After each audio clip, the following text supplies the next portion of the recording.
20,000 years ago, you wake up burning with fever. Your throat is on fire, and your head feels like it is being crushed. There's no doctor. There are no pills. There is no hospital, no pharmacy, and no one who has ever heard the word infection.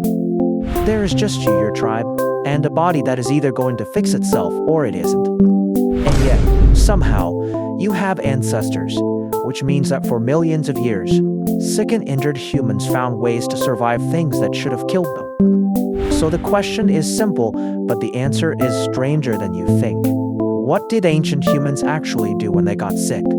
Because the truth is, they were not helpless. They had a toolkit, and some of it worked shockingly well.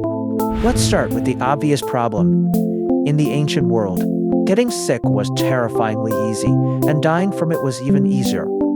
A scratch from a thorn could turn into a deadly infection. A bad tooth could kill you. A stomach bug could drain the life out of you in days. Most children did not survive to adulthood. And if you made it to 40, you were considered old and wise.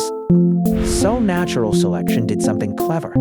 It rewarded any tribe that could keep its members alive just a little bit longer. And that pressure gave birth to the very first medicine, which brings us to a tree that changed everything. Picture an ancient human with a pounding headache chewing on the bark of a willow tree. It sounds primitive. It is actually genius. Willow bark contains a chemical called salicin. Inside your body, it turns into something you already know very well. Aspirin. The ancient humans were, in effect, brewing the world's first painkiller thousands of years before the first pharmacy existed. And willow was just the beginning, because it turns out even the Neanderthals had a surprisingly stocked medicine cabinet. In a cave in Spain called Del Sidran, scientists studied the hardened plaque on Neanderthal teeth, and they found traces of yarrow and chamoline. Bitter plants with no calories that no one would eat for fun. Which means these plants were almost certainly being used as medicine to soothe pain, calm the gut, and fight inflammation. One Neanderthal sick with an abscess and a nasty gut parasite had even been chewing poplar, which contains that same aspirin chemical. And here is the part that sounds impossible. He was also eating a mold, a specific blue-green mold that grows on plants. That mold was Penicillium, the same family of fungus that, tens of thousands of years later, would give us penicillin. Now, we cannot say they understood any of this the way we do, but their bodies, and their trial and error, had stumbled onto real chemistry. But medicine is not just about what you swallow. Sometimes, the problem was on the outside, and that is where things get bloody. Imagine a hunter gored by a boar with a deep open wound. In our world, that means stitches and antibiotics. In theirs, it meant a race against infection. So what did they reach for? Astonishingly, often the right things. The first was honey. Honey is naturally antibacterial. It draws water out of bacteria and slowly destroys them. Ancient humans used it as a wound dressing for thousands of years. Then there were the truly stomach-turning tricks, like packing a wound with maggots. It sounds like torture, but certain maggots eat only dead, rotting flesh, leaving the healthy tissue behind. They clean the wound better than a knife. Doctors still use this exact method today. They call it maggot therapy. The ancient humans just called it Tuesday. They also used cobwebs to help blood clot, clay to draw out poison, and hot stones to burn wounds closed. But none of that compares to the most jaw-dropping surgery of the ancient world. A surgery they performed on the human skull. It is called trepanation, and it means quite literally, drilling a hole into a living person's skull. We have found thousands of ancient skulls with neat holes cut into them from every corner of the world. They may have done it to relieve pressure after a head injury, to treat seizures, or to release what they believed were evil spirits. And here is the unbelievable part. Many patients survive. We know, because the bone around the holes had healed and grown back. Think about that. Brain surgery with a sharpened stone. No anesthesia, and the patient lived to tell the tale. Of course, surgery without pain relief raises an obvious question. What did they do about the agony?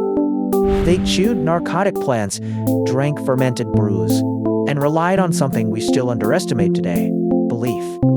Which brings us to the most important healer in the entire tribe. Not a doctor, a shaman.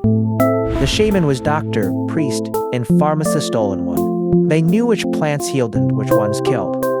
And they performed rituals, chants, and ceremonies over the sick, which may sound like superstition, but do not dismiss it. Because we now know the mind has real power over the body.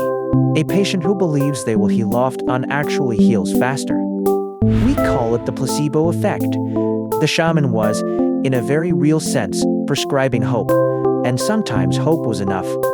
The most famous ancient patient of all was found frozen in a glacier. A 5,000-year-old man we call Totsi the Iceman. Totsi's body was covered in over 60 tattoos, but not for decoration. They work luster exactly over his aching joints and spine. Many scientists think these were a form of pain treatment. A Stone Age acupuncture mapped onto the parts of him that hurt the most. And in his pouch, he carried a specific fungus, a birch fungus known to fight the exact intestinal parasites found in his gut. Totsi was not just a man who died in the mountains. He was walking 5,000 years ago with a personal medical kit. So with all of these tricks, the plants, the honey, the surgery, the shamans, how did any of it actually work? The honest answer is that a lot of it did not. For every remedy that worked, there were dozens that did nothing, or made things worse. Many ancient cures were poison, many wounds still killed, and a simple infection we cure in a day could wipe out half a family. But here is what truly kept our species alive. It was not any single cure.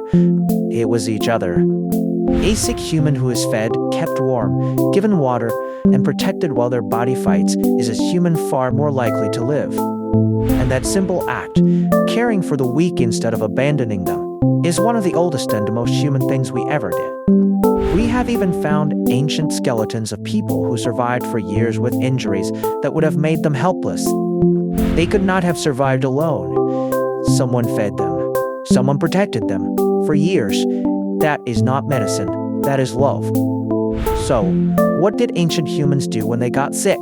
They chewed the bark that became aspirin. They dressed their wounds with honey and let maggots clean the rot. They drilled holes in skulls and somehow lived. They trusted shamans, tattooed their pain, and carried fungus for their parasites. And above all, they refused to face sickness alone. Today, we have antibiotics, surgeons, and machines that can restore the sculptor. We have beaten diseases that once emptied whole villages. But every one of those miracles stands on a foundation laid by desperate, clever ancestors experimenting with bark, mud, and hope. The next time you swallow a painkiller without a second thought, remember, someone 20,000 years ago found that same relief in a tree. They had no idea why it worked. They only knew that it did. And that quiet, stubborn curiosity is the real reason you are here today.